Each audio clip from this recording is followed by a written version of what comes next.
Welcome back. There are new signs today that inflation remains a threat to the U.S. economy as President Trump's sweeping tariffs take hold. The Labor Department reporting that wholesale prices rose 0.9% last month, well above Wall Street's estimates. It's also the single largest monthly jump in more than 3 years. The Producer Price Index, or PPI, measures inflation before it hits consumers. The report comes 2 days after the Labor Department reported that prices were up 2.7% in July compared to 1 year ago. Core inflation, which excludes more volatile food and energy prices, climbed to 3.1%. It also comes as the Fed considers cutting interest rates during its meeting next month. CNBC senior economics reporter Steve Leisman joins me now. Steve, thanks as always. Okay, before they get into that, uh-oh.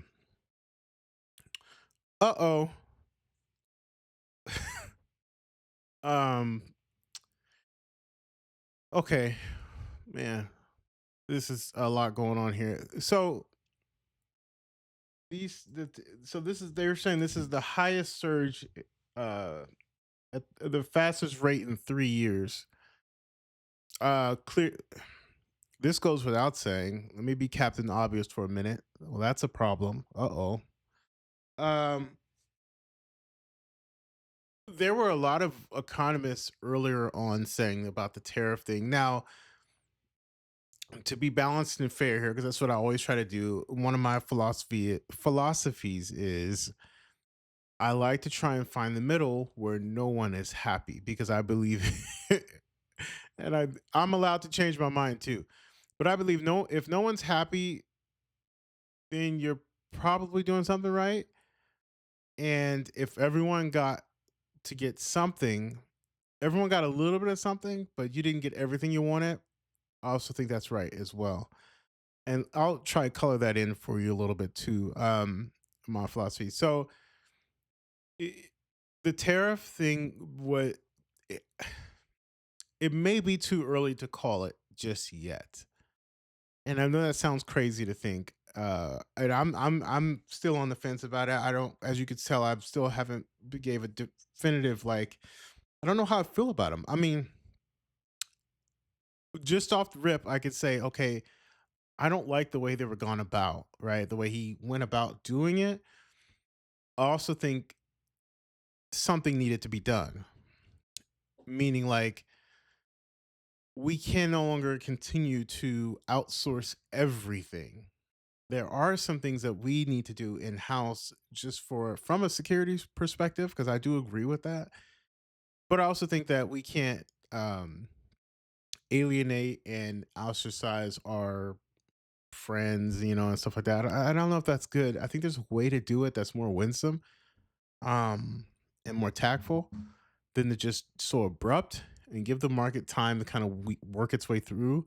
Just because we're already in a high interest rate environment, there's already like a lot going on. You don't need to like be so abrupt about it. Maybe a gradual pullback in certain areas and just start to you know correct us that way. But yeah, there needs to be something done, and there needs to be something done fast. These deals are not coming as fast as we were told they were going to come. Um, so that's my kind of initial thought about it, an overview. Not against it. Too early to call to say it was a complete failure. I think there's still some time to kind of let the system kind of work itself out. And generally, these things take time. I understand that, but I think we have other pressing issues that probably could have been addressed first. But hey, I'm not the guy in charge, and let's see what this report says. Please don't forget to comment, like, and subscribe. And the reason why I like to delve into things like this too, just so you guys know, is what I've come to learn as in my investing journey that it's all a ecosystem. And this, I'm not being my hot take here. It's all an ecosystem. And if you disrupt one thing, it's like this chain reactive thing that kind of happens where nothing is safe. So in order to have a good real estate market, you need several other factors, right? To happen. It's not just like, oh, I can go buy a rental property and it's just going to work. Well, no, those your tenants need jobs, and you may need to renovate, and those materials are going to cost money. And down to the local level, you may need to pull some permits. Well, if that city is struggling or whatever, your taxes are going to be higher, and they're going to fee you to death. And so you're going to have to pay lots of permitting fees and taxes. And once you're done with that project, they're going to reassess it and it's going to go up. So it's all like together in the one big messy spaghetti ball. And so that's why I think there could have been a tactful way to go about having that conversation, and not only having the conversation, but actually doing something that, with the tariff situation, without passing that tax on to the American people when we already are hurting. Okay, enough of that. Let's continue on. For being here. So talk to us about these numbers. What are the key takeaways? Well, I think the key takeaways is that tariffs are not disappearing. That was sort of like it had not really been showing up in the data, and we got a bit of it this week in the consumer prices. Now we look essentially up the pipeline, stuff from the exporter to the wholesaler and the retailer to the shelves where consumers buy them. A little bit of a blip in the consumer we got on Wednesday, and now we're seeing a little bit more pressure or pricing to the wholesalers right now. And the fear now is that it works its way down to the consumer. It doesn't have to be all of it, because the producers and the wholesalers might absorb some of it in their profit margins, but it does suggest that there's more on the way. Look, the government raised $27 billion in tariffs in July. It's like something like a $250 or $300 billion annual rate. Somebody's going to pay it, and we'll know tomorrow a little bit more, but so far the indication is that the exporters, the foreign producers, are not paying the bulk of it. Okay. It's a good place to press pause for a second.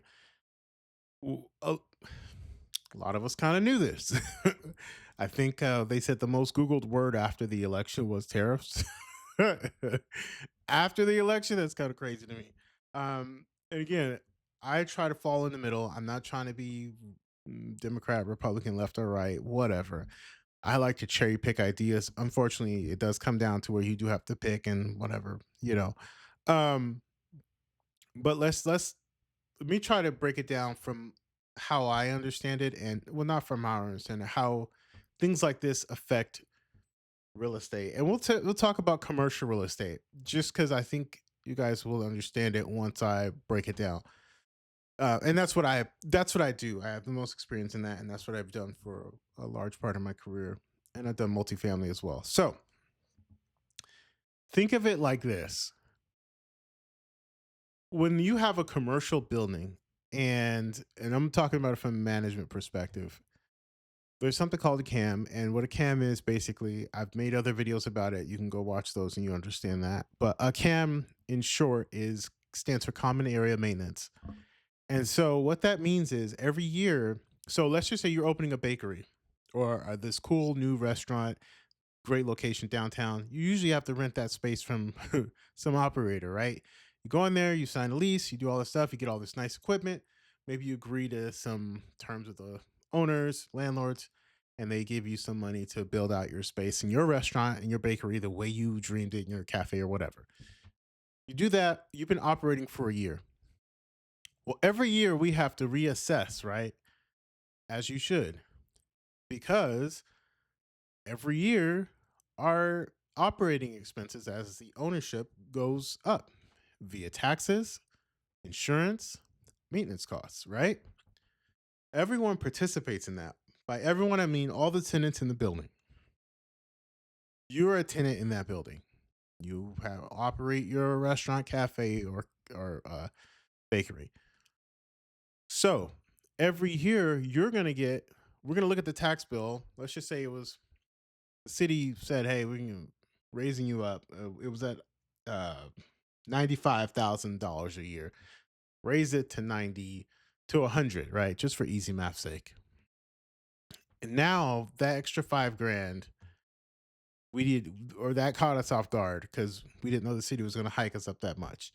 So we're going to go ahead and now that our yearly reconciles, we got to reconcile that budget, and then we have to go in and say, "Hey," talking to each of our tenants, and let's just say you're the biggest one, right? Because you have a big restaurant, cafe, bakery.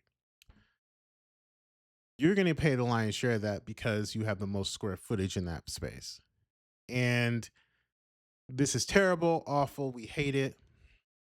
We don't love this at all. But unfortunately, this is, it was in our contract. This is what this is your portion of that bill. And you're like, whoa, I'm a struggling restaurant owner, barely making margins, and I'm getting hit with another bill or a tax, right? You're like, man. And then most operators, owners, they'll let you pay that over a period of time within the calendar year, right? Okay, we understand this is a large lump sum of money to come up when you're already trying to make payroll, taxes, all the stuff you have, expenses. So we'll let you divvy that up for the year to where it's not a big hit all at one time. All right, cool. But it's still a cost, right? So we divvy that up over a 12-month period. And by the end of the year, you anticipate being able to just pay it off. You're done. Good. On our end, with management, we're like, okay, the city hit us. So we got to go back and rewrite our budget. Or before the new year starts, we got to plan the budget. And let's budget that new amount in plus an additional 5%, right? You do that, and then this happens on all of your categories, right? Your utilities, all of it. So you operate in that year. Year two rolls around, and all of a sudden, you get our insurance bill goes up more than we had budgeted. We budgeted, and again, I'm just throwing numbers out here just to try and paint this picture. Hopefully, I'm doing a good job. We budgeted $20,000 for our insurance. It actually came in to be $40,000. We're like, whoa, insurance cost is really going up. So we have to go back, do our reconciliations again, sit down. Most of us will sit down and have a conversation. Ooh, sorry, this one's going to sting. But unfortunately, again, you have the largest space in the building. So we got to hit you with this portion of it and blah, blah, blah, blah, blah. And you're like, man, I just paid the tax bill. Now you're asking me to pay the insurance bill. Like I'm trying to operate my business. What else can you want from me? Do you see the pattern here? You see what's happening? As the owner's costs are going up, they are not eating that cost. That cost is being funneled back to you to pay. So it it's never a fun conversation to have, and it's I feel for people who have it, and that's happened often in my career. Now I'm being obviously throwing numbers out, just random numbers, because I'm not going off anything. I'm just giving you trying to paint a picture here. I see these tariffs as the same thing, that they're going to hit the business owners. The business owners have been in the position where, okay, we're getting hit now because we weren't getting hit earlier, but everyone was in the thought of it was happening, so everyone was freaking out about it. But now it seems to be actually happening. So now those business owners say, okay, let's not pass this on to our customers yet. They're acting as they're that first line of defense. So we're going to absorb some of that cost, maybe trim somewhere else where we can trim, and not pass that cost on to our consumers. And owners do that, by the way. There are a lot of owners and operators out there that will, especially at the property manager's suggestion, go ahead and say, okay, let's we can't pass this insurance bill on to our tenant. They just got off the ground. Cafe's booming, lots of foot traffic in the building coming in, and you're in a great prime location. They don't need this right now. So let's just work with them. Let's eat it. That happens. Definitely happens. But it's only can happen so much before you start taking losses. And most people don't get in the business to take losses. So eventually what happens is you have to, unfortunately, pass those costs directly on to the people where they need to be. And you feel that. You feel every bit of that. We have not even felt it yet, and it's high. right? Imagine when we actually these companies come back and say, "All right, we're done. We're not doing this anymore. We got to go ahead and we just got to give." Now the consumer starts to feel that cost. You now we have a problem.